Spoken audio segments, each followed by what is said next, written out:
ఏ పుత్రుడినైతే మీరు ఇంతగా అభిమానిస్తున్నారో వానికి వాస్తవంగా మీరేమిచ్చారు?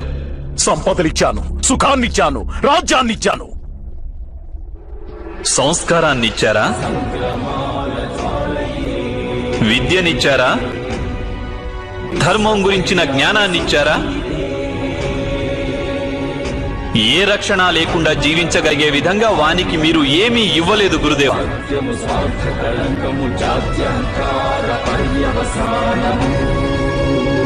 నేను ఒప్పుకుంటున్నాను, అందరూ అర్జునుని వలె, అంగరాజు కర్ణుని వలె మహాయోధులు కాకపోవచ్చు. కానీ మీరు మీ పుత్రునికి సముచిత నిర్ణయాన్ని తీసుకునే విజ్ఞతను ఇచ్చి ఉండవచ్చు.